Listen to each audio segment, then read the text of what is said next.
And I would think for race number 2, the black and white Escort on the inside of row 2 might be a hot favourite for this one. 119 Ivan Moakes. Very underrated driver. Ivan must be feeling fairly confident, I would think, of his chances on this one.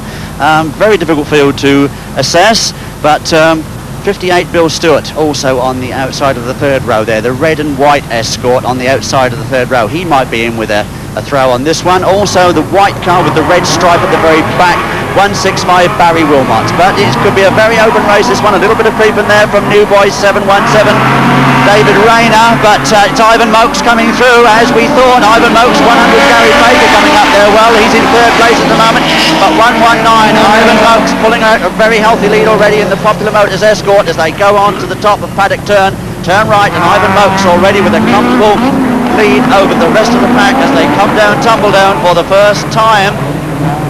It looks like Gary Baker there in second place with the left-hand drive rear wheel Fiesta. John Cross well placed in third place from Bracknell. John Cross coming up there on the left of your picture in third place, but it's Ivan Moakes, the leader from 100 Gary Baker, then John Cross, then David Spong, Bill Stewart there with the red and white car. As the leader comes through Langley's Gap, then the rest of the field getting spread out a little bit in his wake. 119 Ivan Moakes across the bumps of the knife edge. Ivan Moakes leading this one up towards Hoppy's Drop with Gary Baker in his new car there, the rear wheel drive Fiesta. John Cross, then comes Barry Willmot, who's made a good run from the back row of the grid to chase John Cross over Hoppy's Drop ahead of the Chevette of David Spong from Rotherfield. As they go down the Cooper Straight, Gary Baker beginning to close a little bit on Ivan Moakes as they come through the chicane for the first time. Ivan Moakes from 100 Gary Baker, Dave Spong, there goes 58 Bill Stewart. Dust coming up from these tyres now on this very dry track as leader Ivan Moakes down, tumble down for the second time. Ivan Moakes, who was a very strong qualifier for the recent Rallycross Grand Prix but had engine problems on the actual day. The newly rebuilt engine certainly turning in a good performance here as he still heads Gary Baker up into Druids.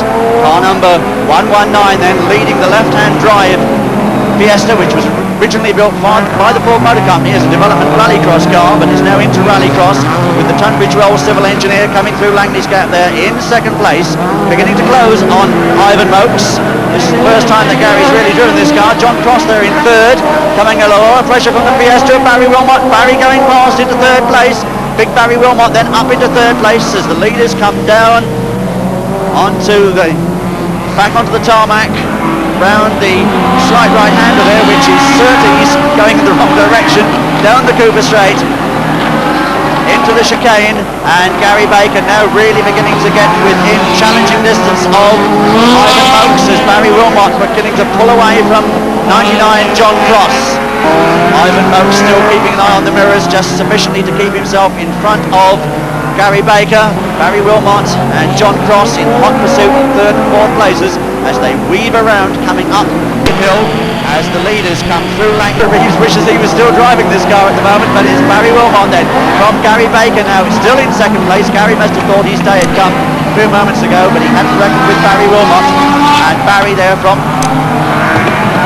the Fiesta Brigade coming through very well to take the lead as he goes up onto the top then of paddock turn for the last time. We see a shot there of a close friend of Johnny Welsh going through, that was Bill Stewart, but as they come down, tumble downhill for the last time, number 100 Gary Baker beginning to close once again on Barry Willmot.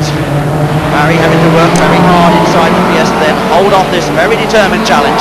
Note the left-hand drive of the second place car, that's a bit of a disadvantage on the tight right-hander of Druids because the weight on the outside of the car tends to make it roll just a little bit more, but he has the advantage here for the left-hander, but not sufficiently so to get into a leading position. And as they come into our view along the knife edge, it's going to be a close one. This one, it could almost be a dead heat, but no, 165 has just taken it from number 100 Gary Baker, with John Cross coming in very close at the end there, but a marvellous piece of driving all the way through that race from Barry Willmot right through from the back of the grid to take victory there in car number 165.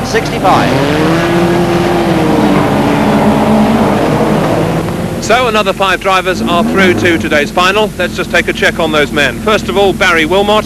Secondly, Gary Baker. John Cross was third, Bill Stewart in fourth place, and fifth was David Spong. So we now know today's top 10, and just before we go to the final, let's talk to our second heat winner, Barry Willmot. What a tremendous finish there, Barry. Yeah, I enjoyed that.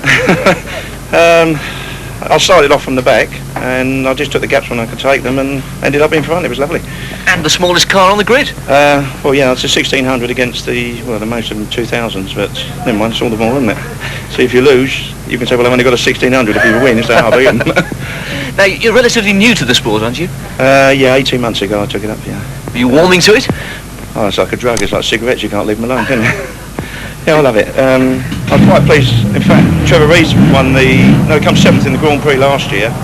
The shame his gearbox is gone today because, well, if we could swap cars, I'm sure he'd done a lot better than I did. This was his former car? This was his car last season, yeah. Beautiful. I believe you're a restaurateur. Does that make racing difficult? It means that when I finish doing the cooking, I normally hide in the garage till about 3 in the morning. So I'll probably get a divorce. The wife will class the car as a correspondent, I think. Other than that, yes, it's quite enjoyable. At least I can pick my own time.